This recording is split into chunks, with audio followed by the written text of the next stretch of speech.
কই দেখি কি মাছ? সিলভার কাপ নেবো না, বিলের মাছ। এই যে ওটা কি মাছ? ওটা ছোট রুই। এটা একটা দিদির জন্য এক দাদার সাথে, আমার কাছে ছিল না, দাদা। আর এটা আমেরিকান রুই নেবো না। তোর বাটা আর চিংড়ি কই? ওগুলো বিলের মাছ, ওগুলো খেলে আপনাকে আবার পরের দিন আমাকে না আবার খাবো না। খুঁজতে হবে। চিংড়ি কত? 35 টাকা। এ কোথাকার মাছ? কোনটা? এই চিংড়ি। চিংড়িটা ঠিক জেঠিমা জানি না। তাহলে তুমি করো, বাটা দাও। বাটা কত নেবা?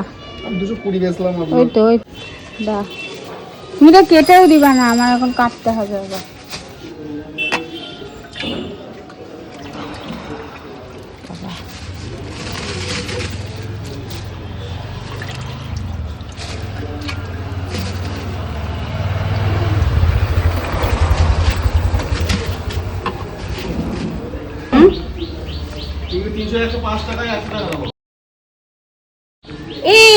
এইটা বাদ দে, এটা জানতো নিয়ে আয়।